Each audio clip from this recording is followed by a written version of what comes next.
निशाना साधा है। लोकसभा कन्नौज क्षेत्र के रसूलाबाद विधानसभा में रोड शो करने के लिए शनिवार को सपा राष्ट्रीय अध्यक्ष अखिलेश यादव मरहताबाद हवाई पट्टी पहुंचे थे। यहां पर कार्यकर्ताओं का भारी हुजूम देख बस के ऊपर से संबोधित करते हुए कार्यकर्ताओं में जोश भरा है। सपा की उपलब्धियां गिनाने के साथ भाजपा सरकार पर निशाना साधा अखिलेश ने कहा कि हमारा हवाई पट्टी पर उतरने का मकसद यही था कि जो काम समाजवादी पार्टी ने शुरू किए थे उन सभी कामों को भाजपा ने बंद करा दिया है। इस बीच अखिलेश यादव ने किसानों के मुद्दे को लेकर भी बीजेपी पर निशाना साधते हुए क्या कहा, सुनिए।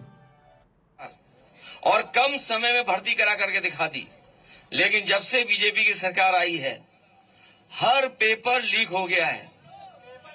कोई परीक्षा नहीं करा पाए, कोई परीक्षा नहीं करा पाए, हर पेपर लीक हुआ है, हर पेपर लीक है। और पेपर लीक होने के बाद पेपर जो लीक हुए हैं अभी जमीन पे आएंगे तो रुक जाओ, अभी थोड़ी बात पे। अरे रुक जा, जमीन घेर ली, रुक जाओ। अभी जो पेपर लीक हुए, अरे रुक जा भाई, दबंगों लिख के दे दे तो देखें कौन दबंग है। अरे भाई लिख के देगा नहीं तो हम कहां आसमान से जमीन ला देंगे। अभी तो लिख के दो, अभी लिख के देना। तो जो पेपर लीक हुआ, कोई एक पहला पेपर लीक नहीं हुआ। इस सरकार में 10 पेपर लीक हुए और परीक्षाएं नहीं दे पाए और नौजवान भटकता रहा, मेहनत करता रहा, तैयारी करता रहा। यहां भी हो सकता है कुछ नौजवान हो जिन्होंने परीक्षा लिखी हो और उनका पेपर लीक होने की वजह से वो नौकरी नहीं पा पाए हैं। जो सरकार दावा करती थी और पुलिस का इंतजाम किया कि पेपर लीक नहीं होगा और पेपर लीक हो गया। ये याद रखना साथियों, सरकार जानबूझ करके पेपर लीक कर रही है और इसलिए करा रही है क्योंकि नौकरी न देनी पड़े। अगर नौकरी देनी पड़ेगी तो आरक्षण देना पड़ेगा, इन्हें आरक्षण न देना पड़े इसलिए जानबूझ करके नौकरी के पेपर लीक कराने का काम कर रहे हैं।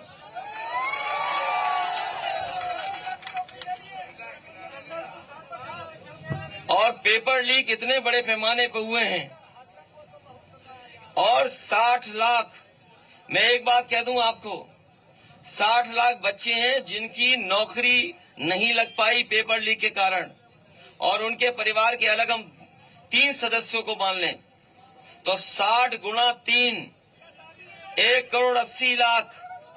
और ये 1,80,00,000 अगर हम 80 लोकसभाओं में भाग दे दें तो हर लोकसभा में 2,25,000 वो नौजवान और उनके परिवार के लोग बैठे हैं जो सरकार को हटाना चाहते हैं। 2,25,000, बताओ एक लोकसभा में 2,25,000 वोट का कैसे भरपाई ये सरकार कर लेगी, बता दें हमें। और इसीलिए पहले चरण से इनका पत्ता साफ होना शुरू हो गया है। जो ये हवा चल के आ रही है पश्चिम से, ये सीधी जा रही है सफाया करते हुए और इसलिए भी जनता इनका सफाया कर रही है क्योंकि बीजेपी के लोगों की हर बात झूठी निकली, इनके झूठे वादे निकले। न किसान की आय दोगुनी, हमें बताओ कोई किसान भाई जिसकी आय दोगुनी हो गई हो 10 साल में, बता दो आप। अभी गेहूं खरीदा होगा बाजार में, कहीं सरकार खरीदी नहीं हुई, कहीं सरकारी खरीद नहीं हुई और लागत के हिसाब से जो मिलना चाहिए था वो नहीं मिला आपको। मिला गया लागत के हिसाब से आपको, और लागत के हिसाब से नहीं दे पाई ये सरकार। इसी तरह